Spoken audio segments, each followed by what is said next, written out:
Hi friends, welcome to the NPTEL course on Leadership for India Inc. Practical Concepts and Constructs. During this week 4, we will discuss competency leadership. This lecture focuses on leadership attributes. What is an attribute? Attribute is a quality or feature of something or someone. For example, patience is one of the most important attributes in a teacher. Studious nature is one of the most important attributes in a student. Attributes get converted through effective self leadership into competencies, and competencies again through effective self leadership get converted into the outcomes. That's the essence of leadership. But how do we define competence? We should not go by just a dictionary definition as far as competence is concerned. It is a set of four factors which I will discuss in the following slide, which is this one. Competence starts with knowledge. Knowledge is the body of understanding we have about various things or various activities, and this knowledge comes about through either education or experience, and it enables us to undertake and perform certain tasks and outcomes. Compared to knowledge, skill is another facet of our personality, that is the ability to do something well, really well, and it comes out of certainly knowledge but also comes out of our own experience in terms of its practical applications. Then the third aspect of competence is character, that is the set of values and qualities that differentiate one person from the other. And capping all these three aspects of a leadership personality is trait.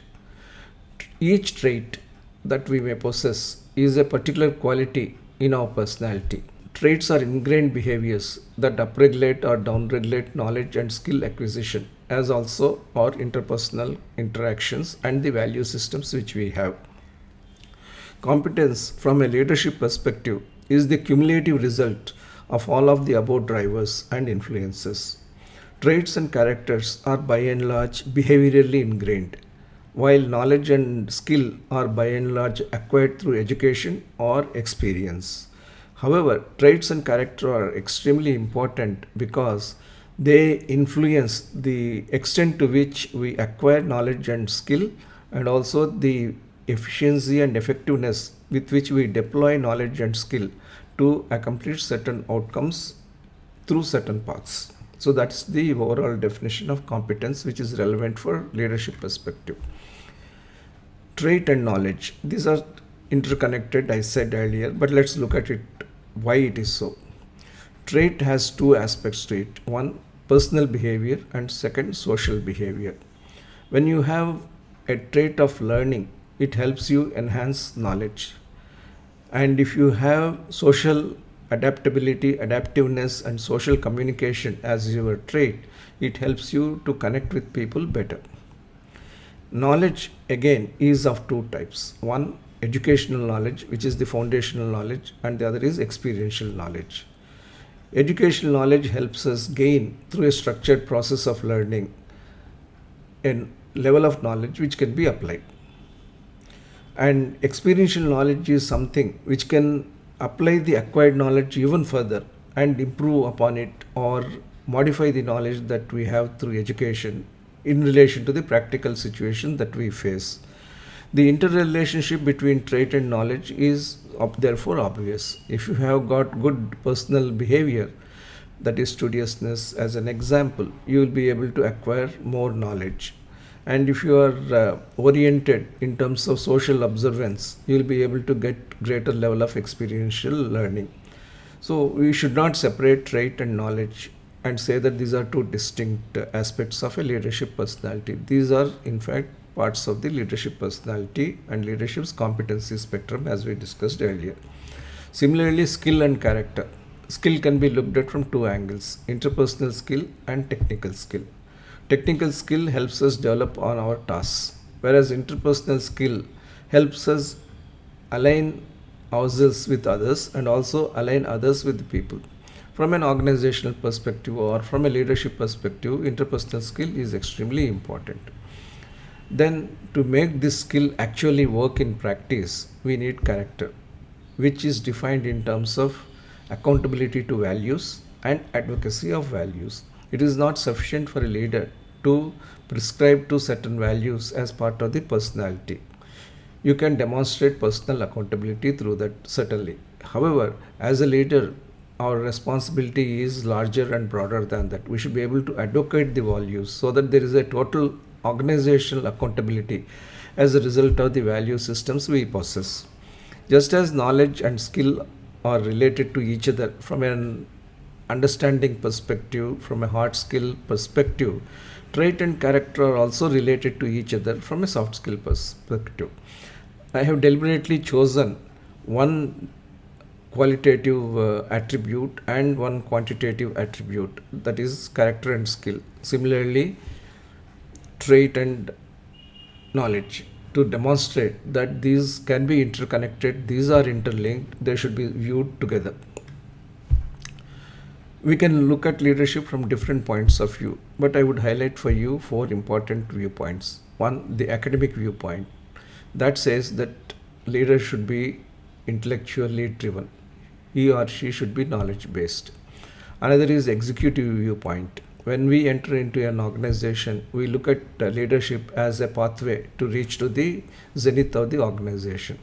And we also recognize that during this process, we create efficiency, effectiveness, and wealth for the organization. So, there is a career viewpoint which says that leadership must create wealth for the organization for us to reach the apex point of the leadership journey. There is also an administrative viewpoint applicable for administrators, public servants, and governmental agencies. It is service oriented public policy leadership. We are not looking at wealth per se in financial terms, but we are also looking at social wealth to be created through this administrative leadership model. We also have the leader's own viewpoint, which is building of legacies, building of institutions which stay on far beyond a leader's term or tenure in an organization or in an entity. Academic viewpoint tends to be biased in favor of thinking attributes. Executive viewpoint tends to be oriented towards playbook factors. This is how a leader must perform in an organization. Administrative viewpoint talks more about social sensitivity, whereas leaders' viewpoint is focused on leaders creating their own legacies. So, depending upon how you view leadership, you tend to take different aspects of a leader's personality in defining leadership. However, all the four are relevant and need to be applied together in a leader's personality. In this slide, I have developed a long list of leadership attributes so that we understand how leadership is defined by different authors, different practitioners. I have a fascinating collection of over 100 pithy words which are listed below, which define leadership from different stakeholder points of view. However, if you want to define a leader in terms of all these adjectives, the leader has to be really a superhuman person. But that is not so. We need to have a simpler definition of what constitutes leadership and what constitutes leadership competency. We should have a minimalist framework, but also very effective framework. I have characterized leadership attributes in terms of two basic streams. One set of attributes is the development attribute set. The other set of attributes is the performance attribute sets. When I say development attributes, these are the ones which develop the leader himself or herself and also helps the leader develop others. When we talk about performance attributes, these are the ones which are directly linked to the leader's performance and also his or her team members' performance. The 10 development attributes which are picked from the over 100 attributes I have stated in the previous slide are trust, empathy, passion, courage, integrity, mentorship, empowerment, reflection, aspiration, commitment. As you can see, these are qualitative markers of a leader's personality. It is very difficult to define by a quantitative number the trust level. Nor is it possible to say that this leader is 100% more empathetic than the other person. We can also not define passion in terms of any particular quantitative number. Courage again is something which is beyond definition. So each of these factors which are listed as development attributes defy quantitative definition. Performance attributes are the ones which are in the nature of knowledge, vision, strategy, execution, conceptual, analytical, decisiveness, communication, collaboration, and negotiation. You can see the results coming out of all of these performance oriented attributes. When a leader has got significant level of knowledge, you can see the leader performing in new circumstances pretty adequately compared to somebody who doesn't have that.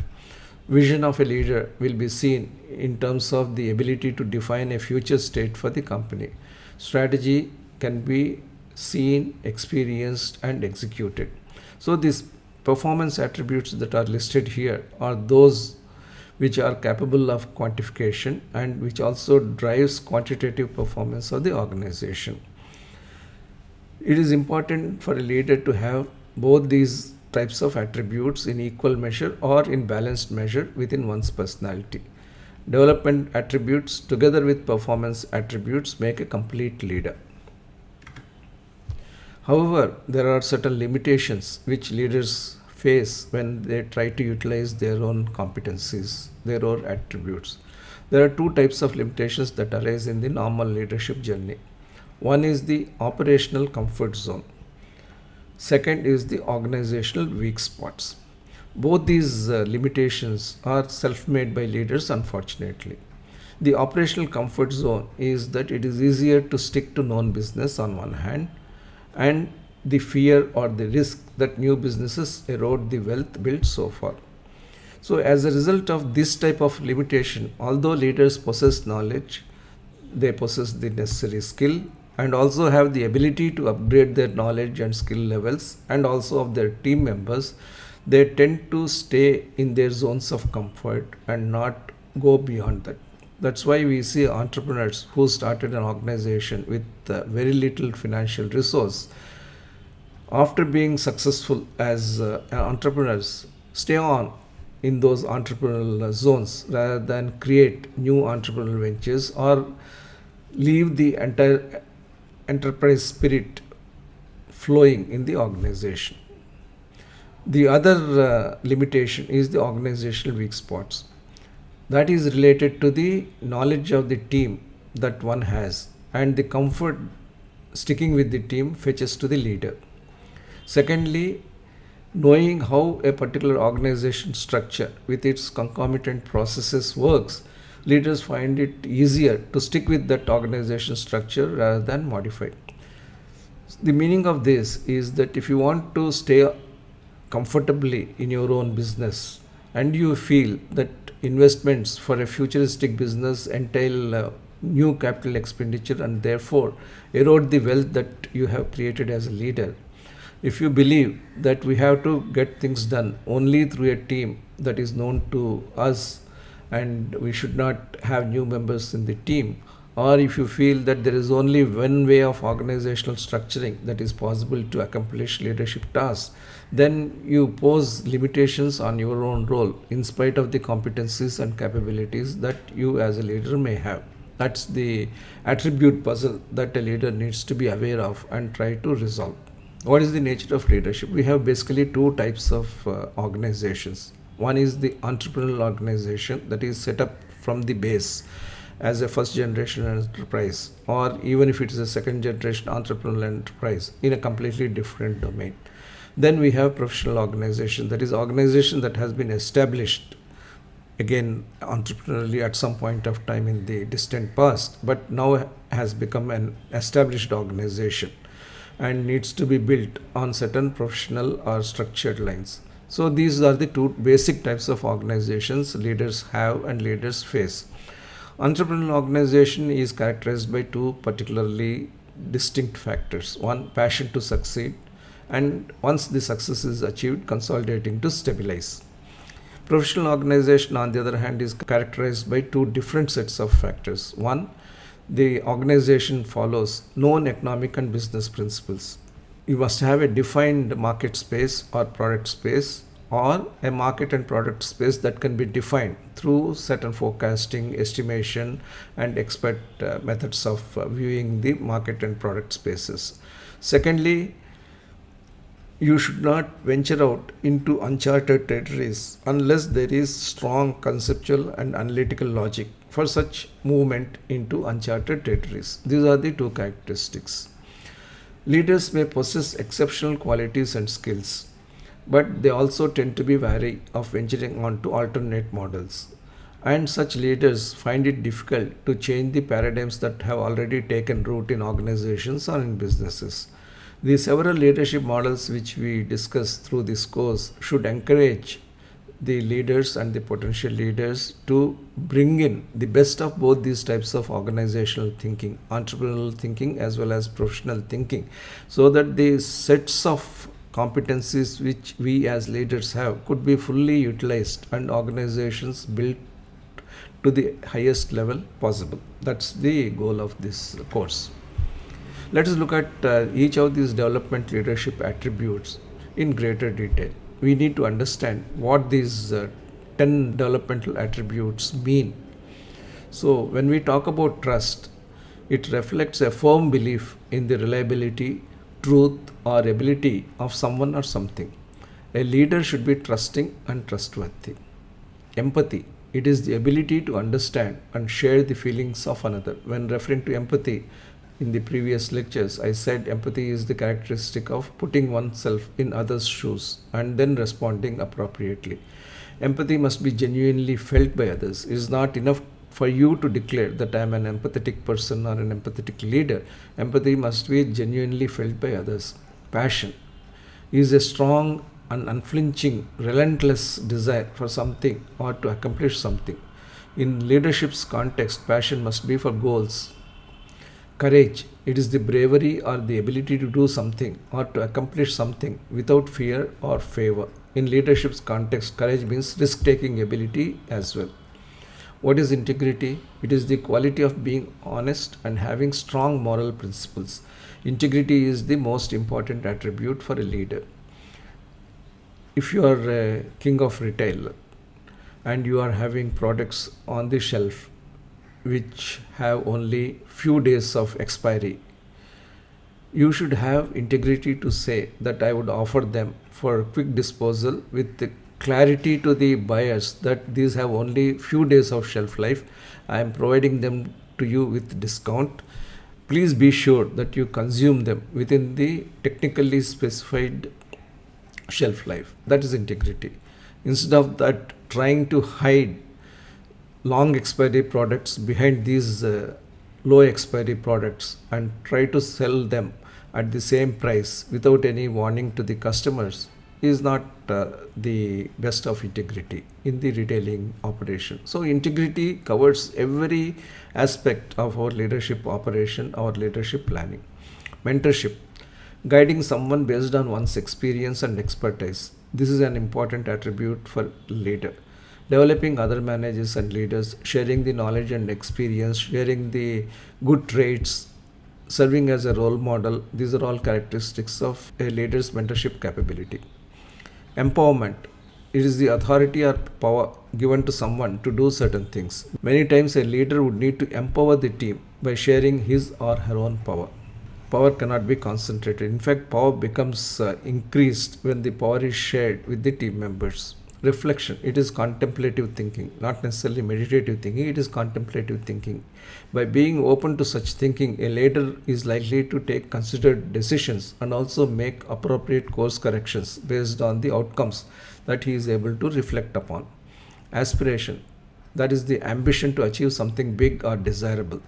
Aspiration is an integral part of a leader's psyche. Without aspiration, one cannot be a great leader. Commitment, the state or quality of being dedicated to a cause or activity. Commitment is different from passion. Passion is the ambition to achieve something in spite of having lots of issues, lots of hurdles, lots of barriers. On the other hand, commitment is to a cause, it is to an activity. Your belief that if you do this, it is for the good of the organization and for the good of the society. The leader tends to remain committed to the causes as well as to the other 9 attributes which we have described here as the 10 developmental leadership attributes. For leaders To be seen as possessing these 10 developmental leadership attributes, you have to have a personality that is authentic, which is genuine, and also sustain these traits in actual execution, in actual communication. That is extremely important, because these 10 leadership attributes set very high standards of leadership for a leader, and one has to live by those standards through authentic and genuine leadership. Let's look at these developmental characteristics in greater detail from a balanced perspective. These are not individually deployed. These are always deployed in bilateral or multilateral combination. Let's take some examples. We have great emphasis on revenues and profitability, and the leader has to perforce focus on quantitative performance aspects. In this aspect, passion and commitment for growth help. With globalization, cultural and social factors of different countries respond differently to a globally standardized set of leadership qualities. If you are a global leader, you need to provide empowerment along with commitment so that global leadership with regional adaptation is balanced. Aspiration and courage prompt leaders to drive growth. However, integrity and reflection set the ethical moral compass right so that the leaders stay on course along with their core values. Mentorship and trust are extremely useful for all kinds of leaders to build bridges with their team members, to build bridges across different nationalities and different regions, and bring divergent approaches to a point of convergence as the leader tries to drive growth. As we are impacted by competitive dynamics, it is important to keep the developmental aspects of our leadership at the forefront and accordingly mold ourselves to achieve the results. That is an important aspect. So, blind pursuit of growth alone doesn't yield sustainable leadership. Pursuit of growth along with balancing developmental characteristics is important. Let us look at competitive strategy, because these also have an influence on the way the leadership traits are blossoming in a leader. A dominant firm has high economic power, but that high economic power must be judiciously used. The power needs to be balanced in development. By having an aspirational and reflective method of leadership, the leader will understand how the economic power he possesses could be used for the benefit of the society. Similarly, having courage to use the economic power to diversify will also need to be accompanied by integrity to make sure that there is no economic bulldozing of the futuristic strategy aspirations. Mentoring and reflection must go together so that the economic power is judiciously utilized. Although you are economically large, probably a monopoly, you must be seen as a company which has empathy and trust as its core values. The largeness of the organization and the power that it provides should not make a leader ride roughshod over the team members' aspirations and capabilities. So, commitment and empowerment must be encouraged in the organizational psyche. So, competitive industrial dynamics and comparative national dynamics often dictate multiple ways for the qualitative factors which I have discussed in the past and in this slide to effectively enhance the leadership capability and provide some measure of balance. We have to harmonize development and growth as leaders. The more homogeneous or balanced an industry is, the lesser the competitive dynamics. Vis-a-vis an industry which is marked by high level of competitive dynamics, which could become more heterogeneous and more imbalanced. What happens when an industry is balanced? There is lower intra-industry dynamics. There tends to be higher collaborative propensity. There would be more trust and empathy. You lead to collaboration because of the lower level of competitive stress in the industry, and there would be a shared competitive advantage. That is, you look at a firm which is trying to produce products and sell through dealership. When the industry dynamics are of high collaboration and low competition nature, you try to utilize the available dealer infrastructure in a collaborative manner. However, if you are extremely competitive and fragmented in your industry structure, you would like to understand how to incentivize the dealer so that the dealer would sell your products than somebody else's products. So you are injecting an extra element of competition and an extra element of stress in the way the industrial value chain occurs. So the leader's responsibility is not merely to compete but also compete sensibly. And to be able to harmonize development and growth is one of the challenges of leadership. No industry grows by killing the constituents with extreme competition or usurious pricing strategies or price warriorship. An industry grows by feasibility, by desirability and viability of its products and services for the customers.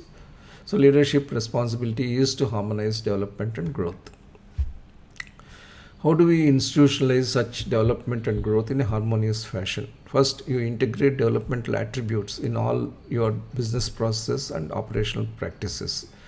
You should be able to development oriented either of the people or of the business process, the vendors, all the other stakeholders in the way the business is carried on. Second, pivot cultural anchors around those developmental attributes and communicate on the intra developmental attribute linkage as well as development and leadership linkage. Finally, you try to demonstrate the advantages which accrue out of such pivoting by collaborative supply chain planning, by concurrenting technological development, and measures such as those things which bring all these stakeholders together in a common objective on a common platform. So, development leadership attributes are important also to avoid intra-organizational pressures, intra-organizational competition. They also support inter-firm collaboration. That way, these channel energy and passion of individuals into positive outlets.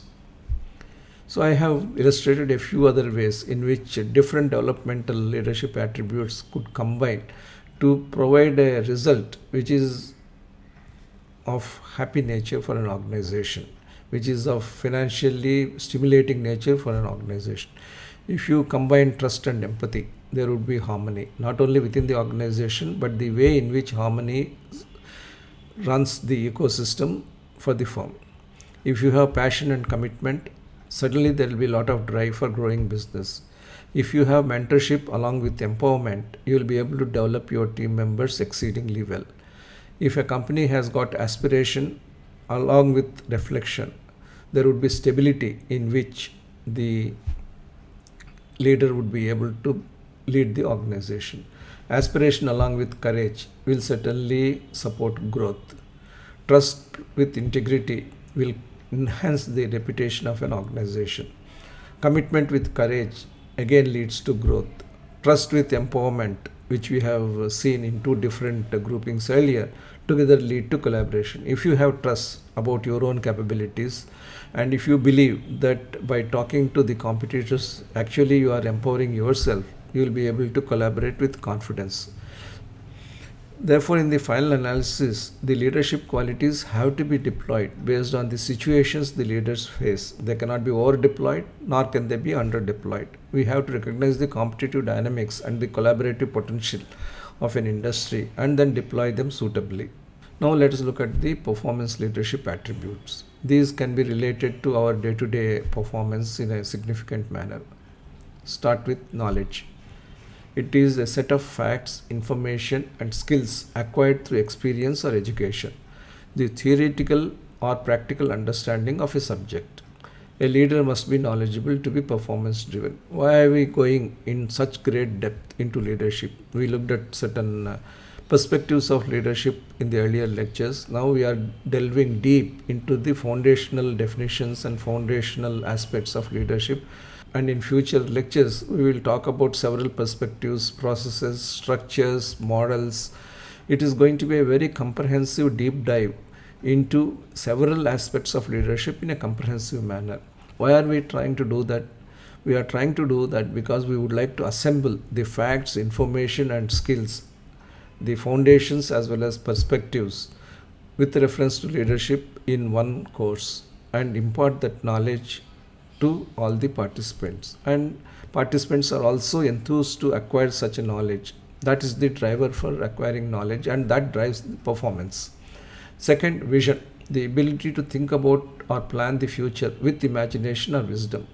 Vision sets apart transformative leaders from the leaders who are operationally oriented or maintenance oriented. Strategy, it is a plan of action designed to achieve a long term or overall aim. In leadership's context, passion must be for goals. That way, in leadership's context, strategy must be for achievement of goals. Execution, it is the carrying out of a plan, order, or course of action. A leader's effectiveness gets eventually judged by his execution capability. Conceptual skill is the quality of imagining and visualizing issues. Let's say you are an entrepreneur and you want to set up a retirement home for senior citizens. First of all, you should try to conceptualize, given the level of habitat formation, where should you really put the retirement home for getting the best possible service orientation for that retirement home. So you should be able to conceptualize the habitat, and the leadership should think of the ways in which the senior citizens can be served. You can also conceptualize that it is not necessarily to draw the senior citizens into a distinct and distanced senior citizens hub. Probably there are other ways in which senior citizens could be served in their own living houses, living homes. So that conceptual clarity as to how to find a solution for the problem we have is the conceptual capability. These are necessary for leaders to distill issues. Analytical capability. Once you have a conceptual framework, you should be able to analyze whether that framework would work or not work. And this analysis could be both qualitative and quantitative. It helps the leader to define the problem, develop solutions, and also prioritize the solutions. Decisiveness is the ability to take decisions quickly and effectively. It helps in all aspects of leadership, from vision to execution. Communication is the ability to impart or exchange information by speaking, writing, or using some other medium, and including listening. A leader excels in communication, as one of the leadership models later on will say. Listening is also an effective part of communication. Collaboration, the act and action of working with someone to produce something. A leader needs to be as collaborative as competitive. And finally, negotiation. It is an iterative discussion aimed at reaching an agreement. The ability to go through negotiations with patience and with the objective of having a mutual win-win and for positive outcomes for all is a test of leadership. These performance attributes are demonstrated by the way the leader contributes to the growth, viability, and sustainability of the organization the leader is leading. While the performance leadership attributes are the visible dimensions of a leader's performance or leader's contribution to the organization and the business, one must recognize that the developmental attributes we have discussed earlier are at the back of these performance attributes. They make the performance attributes become richer in execution. That is the linkage we should recognize. So these performance characteristics we have seen, we can group in this way. There are communication oriented performance attributes, which is collaboration and negotiation. Decisiveness oriented performance attributes, which is ability to conceptualize and analyze. And knowledge driven performance attributes, which are vision, strategy, and execution. What does this mean? Unless you are good at communication, which itself is a basic performance attribute, you can neither negotiate nor collaborate well. If you do not have good conceptual skills, if you do not have good analytical skills, you cannot make correct decisions, nor can you be decisive about what you wish to do. If you do not have knowledge, you will not be able to formulate a proper vision, nor can you craft a good strategy, nor can you make your team execute on the strategy well. When you want to have a long-term vision of the company, let's say number one in capital goods manufacturing, if that is the goal of your company, unless you are knowledgeable about the industry, about the number of players, their strengths and weaknesses, the nature of technological changes in the capital goods industries, the linkage of capital goods industry with various other industries like oil, gas, energy, renewables, construction, you will not be able to develop a vision, because it is like building a castle on a pack of cards. So having clear, concise, and also relevant knowledge is extremely important for crafting a vision.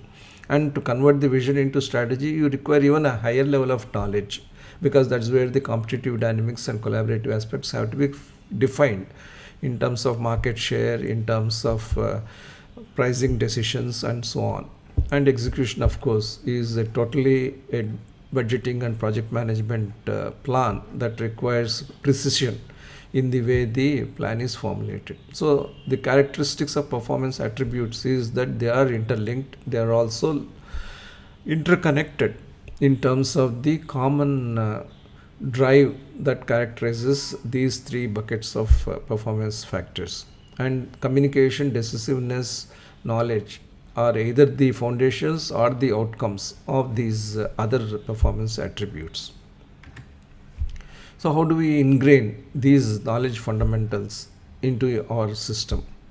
One, we should understand the industry. We should understand the unique structural factors of the industry and the firm specific factors for the industry. Then you should bring that to the domain we are operating in through understanding of the value chain, and understand what ticks in what part of the value chain and what enhances the competitive advantage. Then we should understand how leader can move across domain and across industry. And finally, all of these things can be brought together in terms of the processes the industry wants, the processes that the firm can beneficially adopt, and the products which the industry is characterized by, and the products that could be superior amongst the industry offerings.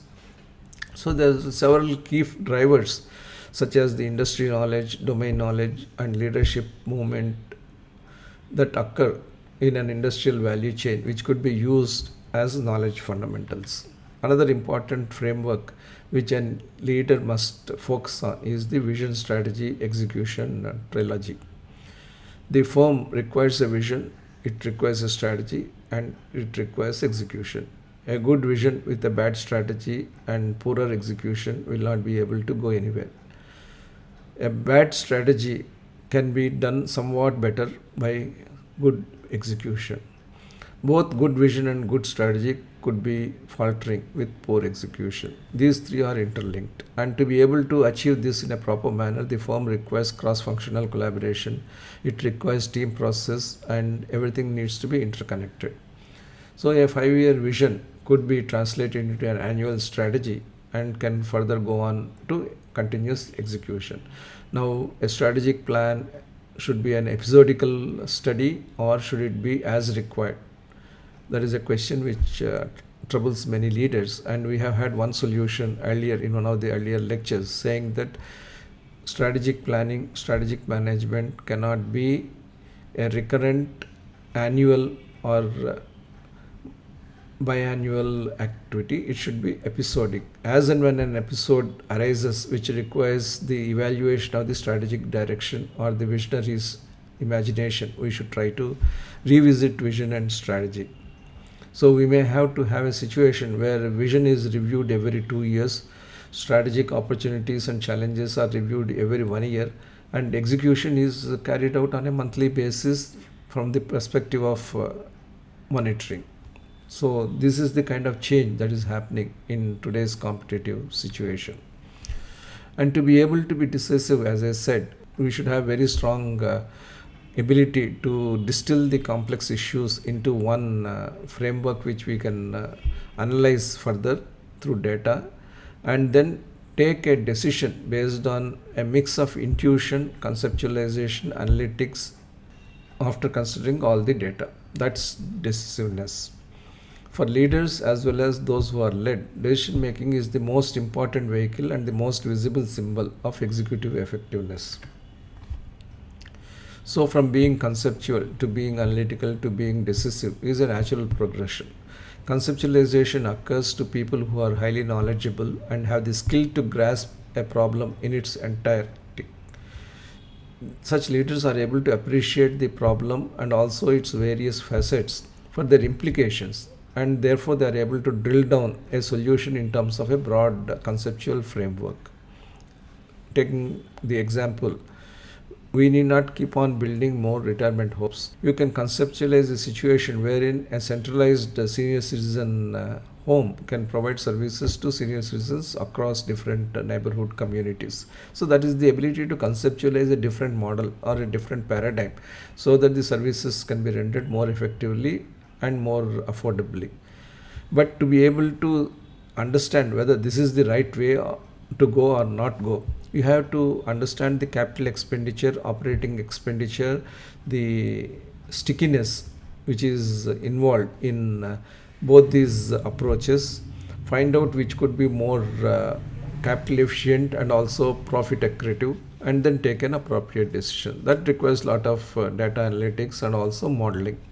And finally, given the various choices, both conceptually and analytically, that we have been able to develop, make an appropriate decision. And that decision making, again, may not be entirely based on return on investment or return on capital expenditure or return on time. It could be based on something else. It could be based on the reputation factors. It could be based on the logistics factors. There could be another key dominant factor of decision making beyond the financial aspects. So a leader must understand those things as well. We also discussed that communication, collaboration, and negotiation are important aspects of a performance leadership set.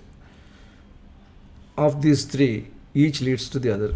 Unless you are able to communicate effectively, you will not be able to either negotiate or collaborate. And communication is the art of passing on your message effectively in a positive manner, and also receiving from the listener what the response is likely to be and actually is. So communication involves not only the tonality of communication, but also the non-tonal way of communication and also the body language. It also involves not only articulation but also listening. So communication is therefore multi-sided. It is the one which is far beyond language skill, far beyond grammatical correctness. It is an ability to connect with the other party or other members through a story which appeals to the person. When we say story, it is the kind of laying out of thoughts, actions, activities, and outcomes. When you are able to communicate in that manner and also change your communication depending upon the response it is producing, you are likely to be an effective communicator. And if you are an effective communicator, you can collaborate or you can negotiate. In collaboration, you try to establish early on the benefits of working together, and therefore you get a win-win collaborative arrangement pretty fast, because there is a complementarity of interests and you try to achieve them in the earliest and the best possible methodology.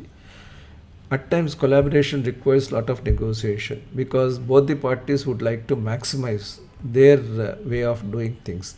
If you are collaborating for a distribution alliances in the United States, for example, and you are a producer of pharmaceutical goods, you would like to sell your goods at the highest level of pricing and also try to achieve highest level of market share. On the other hand, the distribution partner would like to buy the goods at the lowest possible level and not guarantee the level of market share you are wanting to have. Eventually, after several rounds of negotiation, you will find a way. You will find a way by which probably you would get a transfer price at the cost of goods plus an assured margin. You will also have a share of the profits that arise out of marketing of those products.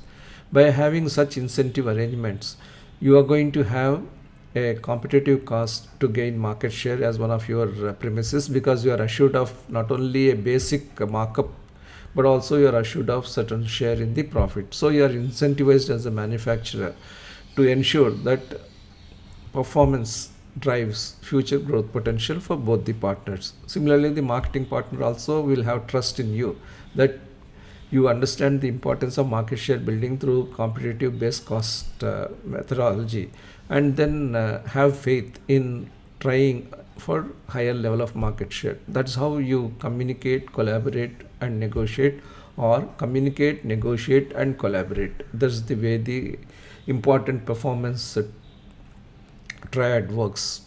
What happens when attributes get weakened? A typical successful leader has all the 20 developmental and performance driven dimensions discussed above, and probably he would also have more. But that itself is not enough to vest in the leaders and leadership the extraordinary ability to achieve extraordinary objectives. Leaders could be weak in spite of having great attributes because there are certain special characteristic of leaders which lead to success in the early stages but also could serve as weaknesses in the later stages. By nature, leaders or potential leaders seek challenge and accomplishment on a continuing basis.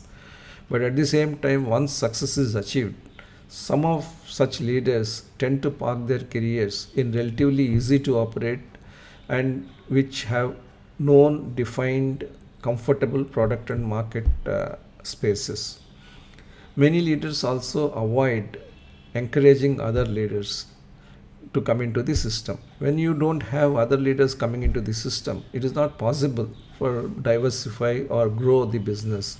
As a result, the business gets narrowed into a well established cocoon, which is not good from the point of view of either organizational growth, leadership growth, or the leader's own long term career growth. Leaders must leverage some of their exceptional skills, be it execution, communication, or negotiation, so that they should grow the business. Leaders should not use their exceptional skills to stymie other leaders. They should not use their skills to perpetuate themselves. So, the early successes which are built on seeking of challenge and accomplishment should be continued by accepting more leaders into the leadership stream, by continuing to challenge oneself with greater aspirations, and also enabling others to also contribute to the widening of the performance capability of an organization.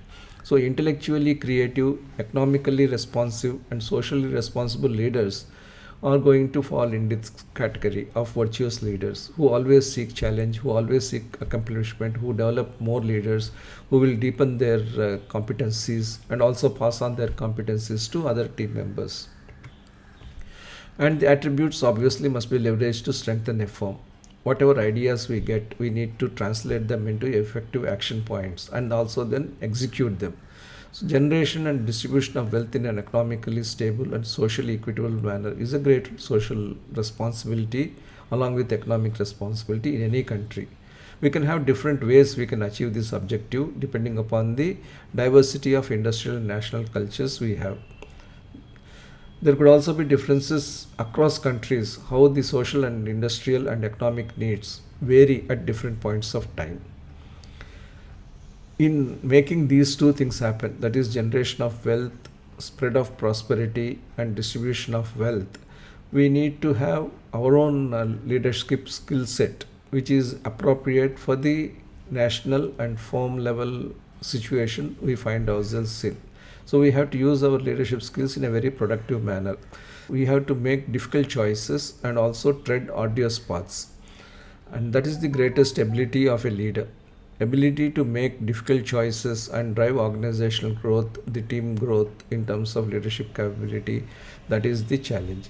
So, from wealth creation to socio-economic equity through leadership skills, crossing the crossroads and leading to the zenith of leadership opportunity. That is the challenge which leaders have, and attributes must be leveraged to strengthen these attributes.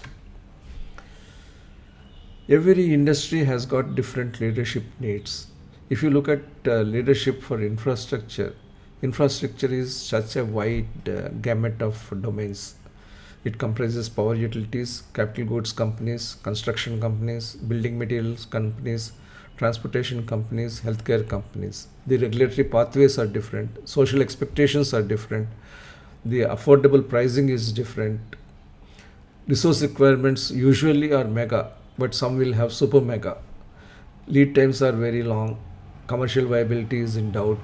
A capital goods firm could be viable in 5 years, but a power utility may require 10 to 15 years for being viable. Healthcare could be viable, but public concerns on healthcare infrastructure could be such that healthcare has to be provided at an affordable price. Today, everybody wants these vaccines to be provided free of cost. So the cost has to be borne by someone. Even if the government is willing to subsidize, the healthcare infrastructure must be willing to adopt a low cost model to be able to provide the vaccines. So there are certain challenges in making the infrastructural projects quickly viable, and that's where the challenge of leadership comes.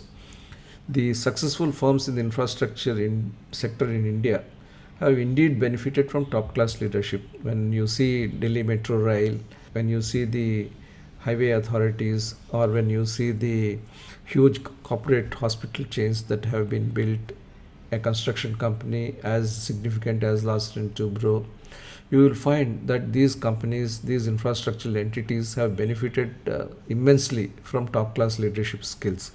The leadership need for India today is for greater depth and reach in these sectors. Many of leaders move into sectors and segments which are easy to lead, relatively speaking, in terms of the leadership skills. Such sectors are electronics, information technology, pharmaceutical manufacture, then education. We also have fast moving consumer goods. These are the sectors which are easy to either entrepreneurially function or function through an established organization mode. When you come to infrastructure, these challenges are immense. We need leaders who are willing to take the infrastructure leadership challenge so that India can really become the top 5 economy by 2025, as is our goal. We have had experiences that free markets, open democracies, and proactive government leadership helps this process.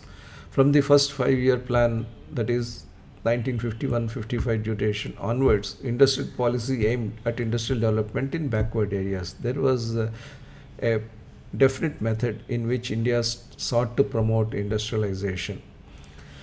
India also sought to establish several leading public sector undertakings spanning several core and some non-core industrial sectors, and many of them have been leaders in their domains and today generate a lot of wealth. If government needs more resources, the government is now dependent on these public sector undertakings as well to provide the necessary support. So that is the capability to strengthen an economy through public sector leadership. Many administrative officers who were strong administrators, capable administrators in the civil services, assumed positions of authority, positions of leadership in private sector enterprises, in public sector enterprises, and made a successful journey possible. Maruti Suzuki has had V. Krishnamurthy as the chairperson. Then we have R.C. Bhargava, who has been phenomenally successful in guiding the company through the tumultuous period of significant competition from various other manufacturers. So it is possible to utilize the free market situation we have, the open democratic framework we have, and the abundance of public sector talent, the private sector talent, to develop our own hybrid leadership model, which will run not only our industrial structures but also the infrastructural sectors, to run not only our technology structures but also the marketing structures very efficiently and very effectively. So to be able to do that, leadership tends to have certain goals. The long-term incentive plans for leaders come out of revenue and profit maximization, come out of market capitalization and total shareholder returns. I have pointed out that these have to be achieved through ESG methodology, that is environmental empathy, social responsibility, and corporate governance. That must be the defining aspects of the leadership long-term plans. Leaders also have this aspiration to leave behind a legacy. I said in the previous discussion that a leader's view of leadership is that the leader should be able to leave a legacy that lasts beyond his tenure and even his or her lifetime. So a leadership legacy, particularly for India, would come from national self-reliance, what we call Atmanirbhar. It will also come from making Indian manufacturing, Indian research and development globally competitive. So global industrial competitiveness, national self-reliance, These constitutes the essential aspects of building a leadership legacy. Along with this, if we are able to develop our infrastructure in a massive manner, and if we are able to develop cutting edge technologies in both infrastructure and industry, we need to have top class leadership motivation which understands the various leadership plus perspectives we discussed earlier, that is technology, the climate leadership, the resource leadership, and so on. That's the requirement for leadership to last beyond the normal tenure and create a legacy which is helpful for the society and for the economy. The Build India challenge is great. We have automobile, IT, and telecom, which have established themselves as great drivers of India's industrial growth. But we need to make huge strides in construction, healthcare, food, retailing, and green energy. We need to adopt newer artificial intelligence driven robotics and deep machine learning to be able to digitize all our operations irrespective of the industry, irrespective of the sectors, and build India to a great extent. The 20 developmental and performance leadership attributes we have discussed in this lecture would be the foundations of leadership capability, would be the foundations of leadership constructs that would power building of India, building of Indian industry, and contributing globally through our economic and industrial capabilities. To be able to do that, we have to understand the synergy of our different performance and developmental attributes. Certain attributes are predominantly performance oriented but are backed by developmental capabilities. Vision requires conceptual capability, requires strategy, analysis, and execution. Integrity is driven and drives passion, aspiration, courage, and commitment. These five sets need to merge together to be able to have some impact in terms of differentiated leadership performance. Similarly, development oriented performance attributes. Empathy causes trust, mentorship, empowerment, and reflection in a leader. Knowledge drives communication, collaboration, negotiation, and decisiveness in a leader. If these are combined, the impact in terms of the mutuality and synergy of leadership attributes would be significant.